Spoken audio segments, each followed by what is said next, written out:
This is the end of China. This is the end of the Han ethnicity. Now, that's not going to disintegrate completely in 10 years, but it's definitely this century.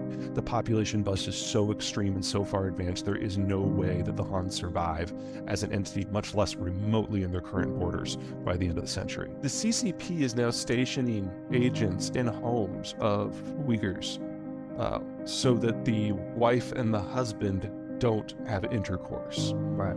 It is a flat-out genocide. There is no issue of re-education. We've never seen this kind of population collapse. The Black Death, when it hit Europe, wiped out a third of the population and took everybody 150 years to recover. Now that set the stage for some positive things like the Renaissance and the Industrial Revolution, but in the meantime, it kind of sucked. Yeah. What we're seeing here is a population decline not as quick as what happened with the Black Death, but far more holistic and without an obvious recovery. One of the things that we're dealing with in China and a lot of countries around the world is you can only have a large population structure with industrialized inputs, whether it's food or medicine or infrastructure. You take that away, and that is what is going away, and you have to revert to pre-industrial population patterns. Now, in any country, this is going to be a horrific challenge, but in China specifically, they industrialized so fast, within 45, 50 years. So we have seen a complete scrubbing of the skill sets that are necessary to engage in large-scale pre-industrial agriculture. It's just not part of the skill set anymore. So if you then remove the industrial inputs, you're talking about population crashes from famine and decivilization at the same time. What emerges on the backside of that is an open question. Now, historically speaking, I think the most likely outcome here a decade from now is that the North will descend into kind of a neo-Maoist tyranny that makes the Cultural Revolution look like a picnic, where the population collapses are by far the most extreme. And the return from the emptying of the cities to the countrysides as people return to subsistence agriculture is the norm. So a completely pre-industrialized tyrannic society. And then separately, you will have the city-states from Shanghai down to Guangzhou. Historically, these cities have gotten the majority of their food from abroad. They partner with foreign companies and countries to get food and to get capital and to get technology, and then they process that with local labor and infrastructure to make products to participate in someone else's supply chain. And that has been the norm for those city-states for most of recorded history. The productivity stats that we're able to get out of China don't support that argument. They suggest that while total labor productivity has increased by a factor of 2 or 3 since 2000, total labor cost has increased by a factor of 22. So it's just not happening. Now the automation is required. The automation that is required to make this, to really move the needle, is expensive, and it doesn't come from very many places. The machinery that the Chinese make is very low end. So if you want to do textiles, it's probably okay for that, but you're not going to use it for automotive. For that, they have to import it either from the United States or from the Europeans, with the Germans generally being kind of the go-to country for everyone. They do the best machinery in the world. And then there's the problem that you still have to train the folks. And if they haven't moved up the value-added scale fast enough, then you have another problem. So I can see the Chinese being squeezed from both sides. There's also a third issue that is more relevant for most of the rest of the world as opposed to the Chinese. Machinery is expensive.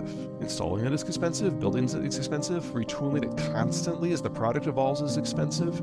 And since we have this baby boomer cadre globally that is in the process of retiring right now, they're taking their investment capital with them. So anything you want to do that's new, especially installing new industrial plant, now has to be done in an environment of tighter capital markets than we have seen since at least the 70s, probably longer. The Ukraine war has been kind of a testing ground for Chinese theories on how the world works, and the Chinese have always looked to the Russians as an example, not necessarily to follow, but something to learn from. So when the Soviet system collapsed, they're like, okay, we are not going to do some sort of perestroika, we're going to keep the lockdown, and because of that, China still exists today. But the assumptions that China has made have all been proven false. So the idea was that the war would be quick. And in Ukraine, that's clearly not going to be the case. And Taiwan's been preparing for their war with the Chinese for 10 times as long as the Russians have been preparing for their war with the Ukrainians, not to mention that Taiwan has a moat. So the idea that this would be a quick and easy fight, that's gone away. The idea that no one would intervene militarily has been proven hilariously wrong.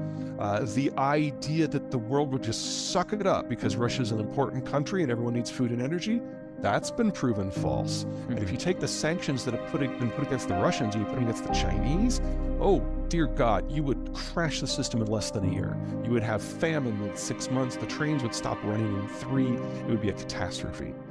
But I think what has really terrified Xi the most is the boycotts. The idea that like individual people can have an influence on large-scale corporate policy, that is so foreign to the CCP's experience. They don't even know how to process that. So every assumption they've made has been proven wrong in the first month of the war. And normally, this would be the part where you take your smart people and you put them in the back room with some pizza and some beer and have them come up with a plan B. But Xi's cult of personality is now so all-encompassing that he's killed all the smart people. So there's no one left. It's just Xi. It's just the ideology. It's just the propaganda. And China is slamming its head in the wall over and over and over until something cracks. And we're seeing cracks throughout the entire system today. Their mismanagement of COVID is just one example. Cornered powers tend to lash out if they can. Declining powers who are incapable of reaching what they need with military means tend to just die. So the Soviet collapse is probably the best example of the peaceful approach. And I broadly think that some version of that is going to happen to China. I mean, you never know. China's history is replete with how it can all go to hell in a short period of time. Not all of it's pretty. None of it's pretty. But there's nowhere for them to go. There's no place that they can go and invade that solves their problems.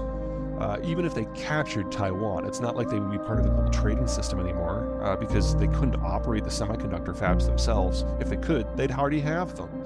The United States and Japan does the designs for them. So Taiwan is a good nationalist chest-beating topic, but it actually doesn't achieve anything strategically anymore.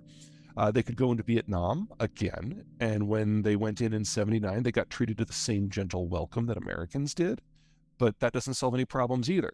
They can't get to India because of the Himalayas. They can't go to Russia because the Russians will nuke them. That just leaves Kazakhstan, which leaves me wondering what the winner gets. There's no war scenario here that helps China from a trade, an energy, a food, or a manufacturing point.